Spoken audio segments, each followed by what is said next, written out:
guys have gotten a new member since we saw you last, so tell me about, tell us a little bit about him and kind of the flavor. Welcome.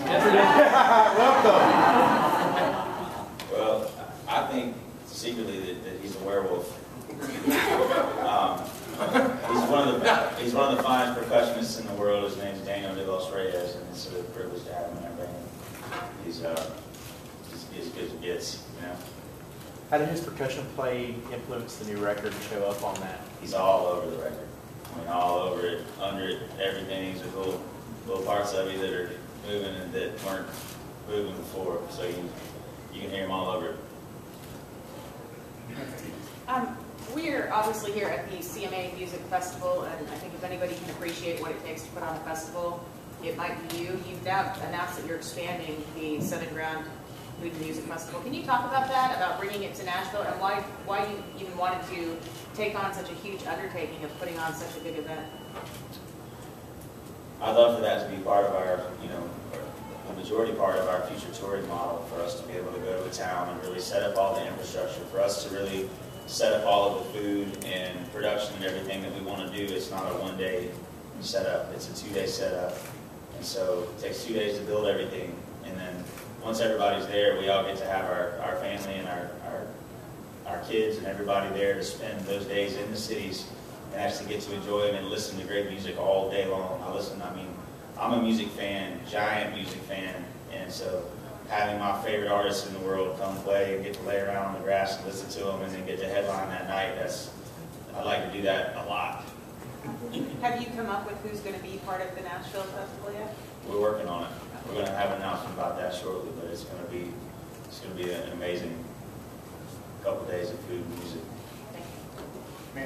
Can you guys talk about the connection with your fans who are unique, because not only do they get this great music, but they're probably food snobs. They know it's great food as well.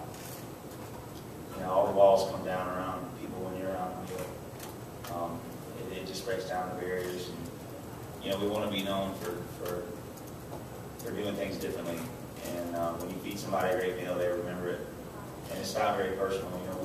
We are one of the people, and when we get to sit and eat with our people and our fans, it solidifies that, and it's just a reminder to them and to ourselves that we're no different than they are, even though we're up on the stage, and that they're out there. But when you have to take a picture with them and kick them out of the tent, the way that everybody else does, that at first it was received as, we don't get a picture and an autograph, but that takes a tremendous amount of time. We don't actually even get to talk to them. So we actually sit in it and visit with them, and it means a lot, to me, that we service our fans differently and are connected to them, because we plan on doing what we're doing for decades.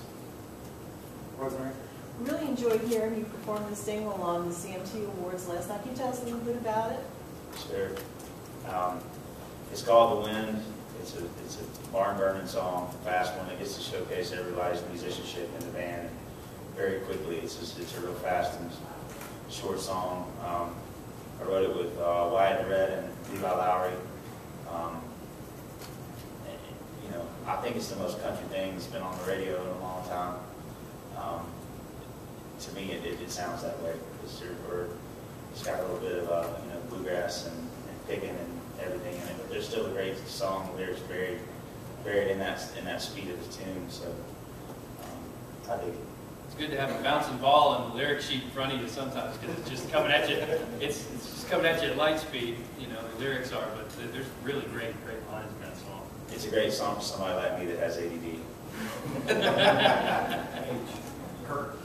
Some of the album artwork from Cage, we've seen it, and it's really cool. Where did the idea come from? And can you talk a little bit about it? Sure. There's an artist that I met out in New Mexico. His name's Brandon Maldonado, and I'm a big fan of what he does. And stumbled onto him, and I've always been really drawn to the to the Day of the Dead kind of artwork and vibe of things. And we just decided to pick something that we really liked a lot for the cover of the record. And while there's all these fluffy, silly pictures of people posing and everything, it's just been done so many ways. Those things come up if you're looking at it on iTunes or somewhere, and you see all these different faces and everybody trying to be cool. And we just figured we'd pick something that we really like a lot. And obviously, you know, the old birds out there, out of its cage, but that's, we picked it because we like it, we like the art.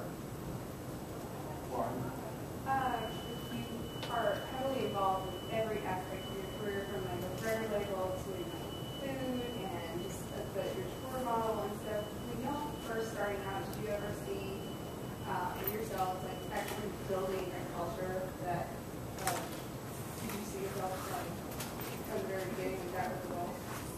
I've always had dreams of doing it. You know, I always had whispers of it, and now we have such an incredible team of people that help us to execute it and that understand, you know, what we stand for and the level. You know, we want to exceed expectations, you know, for people, and that's what we're trying to do with Southern Ground. We just opened, you know, a big studio here in Nashville this last week.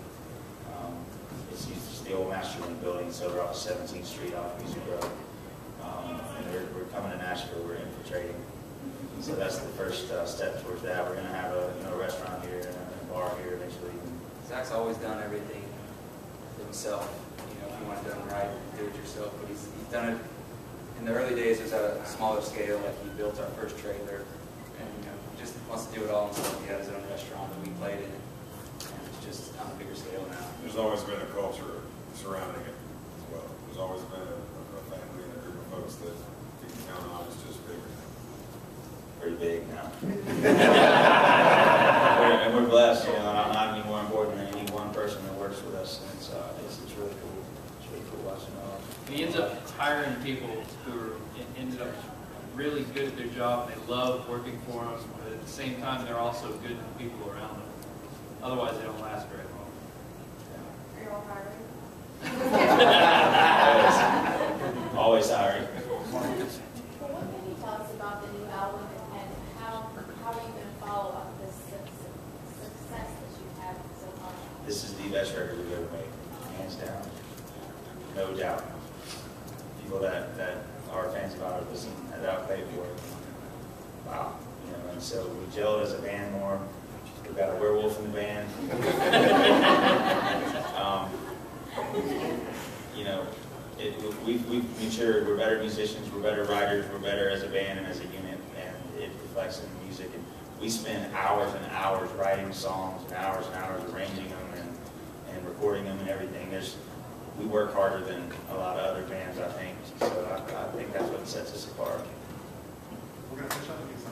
You have some plans for the international market. I'm hearing there's going to be a tour in the works, and are you trying to get the group big enough that you can charter the whole plane? We went over, opened for Kings of Leon this last year, and played Hyde Park. You know, played for 70,000, 100,000 people a show over there, and I was like, oh, okay.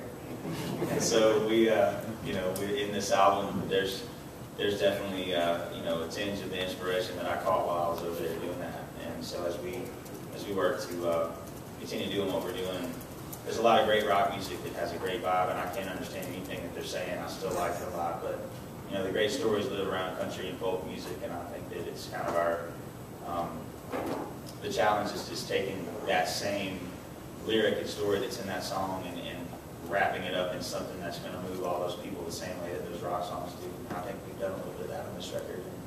And it's always a challenge to try to make them better and figure out that puzzle. Because you go out there like Frank Zappa and the music's incredible and it goes over the heads of most people, but it's great if that's kind of buried in there, but it's still accessible on whatever level you want. But you got just a normal music listener that they're going to listen to it and get it. But if you're a musician and you're hearing the crazy timing, time signatures that our song is in, that they're going to be like, wow, that's really complicated, but it won't feel that way to, you know, the everyday listener. So for us, that's the challenge, you know. Plan to go back overseas now? Oh, yeah. People are asking, so. Oh, yeah. Thank you guys very much. Thank you. Thanks for your time. Yeah, this is where they're Zach, no?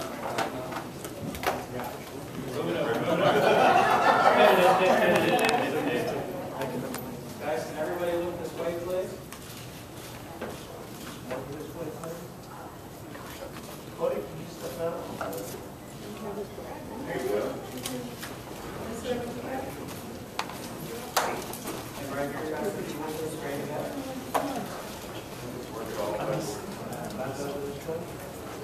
Brad's got a 9:45. Denny?